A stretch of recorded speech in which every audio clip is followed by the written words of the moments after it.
अस्सलाम वालेकुम गाइस। आज के व्लॉग की शुरुआत करते हैं रात के वक्त। और आज हमारा रात के टाइम जाने का मूड हुआ बाहर कहीं आउटिंग पर, तो सोचा क्यों ना थोड़े बहुत क्लिप्स जमा कर लेते हैं और छोटा मोटा सा ना व्लॉग आपके साथ अपलोड कर देते हैं।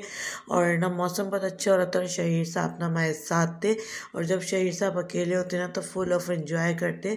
और उन्होंने ज़िद करके ना ये अपने कुछ कलरफुल से पापड़ ले लिए थे और अकेले में ना इनकी मौज मस्तियाँ ख़त्म ही नहीं हो रही थी। बहन भाई इनके घर पर थे तो ये बहुत ज़्यादा एंजॉय कर रहे थे, तो हमने भी सोचा चलो यार करने देते। अच्छा है ये ना, अच्छा टाइम स्पेंड करें हमारे साथ, तो लगे हुए थे। Guys if you like share video तो please like share subscribe comment must and also follow मेरा सोशल मीडिया प्लेटफॉर्म। मेरा सोशल मीडिया प्लेटफॉर्म पर शही की फ्रेश रील अवेलेबल होती है। और जनाब जब भी दोराजी जाना होता है ना तो मैं ये ज़रूर मेमनी चाट ट्राई करती हूँ, जो कि मुझे पर्सनली बहुत ज़्यादा पसंद है। और इसके फ्लेवर है ना कुछ अलग ही किस्म के निकल कर आते हैं। इसका मसाला इतना अच्छा होता है। मैं बहुत जल्द ना रमज़ानों के पॉइंट ऑफ व्यू से इस चाट को रिक्रिएट करके दिखाने वाली हूँ।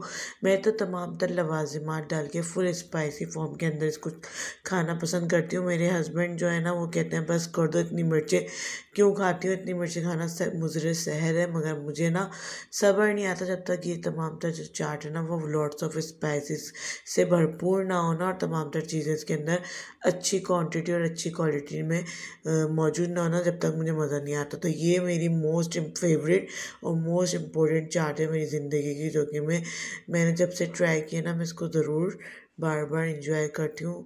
अगर आपने नहीं खाई तो ये मेमनी चाट दोराजी पे हर स्टॉल पे ईज़िली अवेलेबल होती है, आप खा सकते हैं। और जो शही के फादर है ना वो इनको मीठी चटनी के साथ इंजॉय करते हैं। और जिंगर शवरमा और इन सब की ब्रोस्ट वगैरह की अपनी बात होती है, लेकिन ये जो सादा वाला जो अंडे वाला बन कबाब होता है ना, ये तो भाई कराची के तमाम तर लोगों का ऑल टाइम फेवरेट होता है। तो बच्चों के लिए हमने ये लिया और हमने लिया था ये आइसक्रीम का पैक, जो कि फैमिली पैक था। मल्टीपल फ्लेवर एक ही बॉक्स के अंदर हमने एडजस्ट करवा लिए थे। उसके अलावा रमज़ान को पॉइंट ऑफ व्यू से ना एक ज़बरदस्त सी रेसिपी आपके साथ शेयर करने वाली हूँ। अब तो हम आपको कचौरियाँ बनाना सिखाते हैं, जो कि फ्रोज़न फॉर्म के अंदर बनाएंगे। बच्चे बहुत ज़्यादा एंजॉय करते हैं। आप चाहें ना जितनी चाहें बना सकते हैं उसी टाइम फ्रेश और जितनी चाहें ना आप फ्रोज़न भी कर सकते हैं। सबसे पहले आपने 1 घंटे दाल को भिगोना है, उसको बॉयल कर लेना, उसको पीस लेना है। मैंने पीस लिया तो इस तरीके से हो गई, इसकी क्वांटिटी डबल हो जाती है और अच्छी खासी अमाउंट में अच्छी दाल पिस जाती है। आपने इसको मैं इसको आधी दाल को रख दूँगी और आधे में नमक, कुटी हुई मिर्ची और ज़ीरा, इसको मिक्स करना है। पानी ले लेना, आधा किलो से ज़्यादा मेरे पास मैदा है, अजवाइन है, नमक है और 3 से 3.5 टेबल ना कुकिंग ऑयल है। ये डालेंगे, अच्छे से मिक्स करेंगे। हमें डो गूंदनी है यानी आटा गूंदना है। आलू के समोसों का आटा जो है ना वो उसकी डो थोड़ी हार्ड होती है, उससे थोड़ी नरम ना हमें ये डो गूंदनी है पानी की मदद से। और इसको रेस्ट देना तकरीबन 15 मिनट से आधा घंटे के लिए। और यहाँ पर ये जो तमाम तर स्पाइसेस है ना दाल के अंदर मिक्स कर लेंगे अच्छी तरीके से। जब ये जगजा हो जाएंगे और हमने आटे को भी रेस्ट दे दिया, तो फिर हम अपना इस पेड़ों के अंदर इस दाल के बैटर को मिक्सचर को भरना शुरू करेंगे। आपने आटे के पेड़े को थोड़ा सा लेना, उसको फैला लेना हाथ पर, उसके अंदर थोड़ा सा ना ये दाल का मिक्सचर इंसर्ट करना और तमाम तर चारों तरफ से ना इसको अच्छी तरीके से पैक कर देना, ताकि जो हमारी दाल है ना वो बाहर ना निकले और अच्छी तरीके से पैक हो जाए। नीचे ना आप ट्रे को ऑयल की मदद से ग्रीस कर लीजिएगा। और आप चाहें ना पेड़े बनाते टाइम भी अपने हाथों को अच्छी तरीके से ग्रीस कर लीजिएगा। ऑयल हमारा बहुत अच्छे से गर्म हो चुका है। अब हमें ना कोशिश करेंगे कि ना यहाँ पे इसको फ्लैट करें अच्छी तरीके से पेड़ों को। आप चाहे ना ऑयल को लगा सकते हैं अपने हाथों पे, रोलिंग पिन पे भी आप ऑयल लगा सकते हैं और इसको अच्छी तरीके से पूरी की फॉर्म में यानी कचौरियों की फॉर्म में बेलन की मदद से भी बेल सकते हैं, हाथों से भी फैला सकते हैं। ये अपनी मर्ज़ी के ऊपर डिपेंड करता है, आप ऐसे कर सकते हैं। आप फ्रोज़न कचौरी बनाने का मैं आपको तरीका बता देती हूँ, आप इसको नोट डाउन कर लीजिएगा। पहले मैं अच्छी तरीके से 3-4 पूरियाँ बेल लेती हूँ, कचौरियाँ बेल लेती हूँ और फिर मैं आपको बताती हूँ आपने क्या करना है। आपका ऑयल ना बहुत अच्छी तरीके से गर्म होना चाहिए। जैसे आप इन कचौरियों को अच्छी तरीके से हाथों की मदद से फैला लें, बेलन की मदद से फैला लें, आपने गर्मा गर्म तेल के अंदर ना इन कचौरियों को डालना है और कम से कम 3 से 4 सेकंड बस उसको पकाना है और आपने उन कचौरियों को निकाल लेना है। 3 से 4 सेकंड से ज़्यादा आपने टाइम नहीं देना, वरना इस पे कलर आना शुरू हो जाएगा, फिर ये फ्रोज़न नहीं रह जाएंगी, ये कम्प्लीटली कुकिंग की तरफ चली जाएंगी।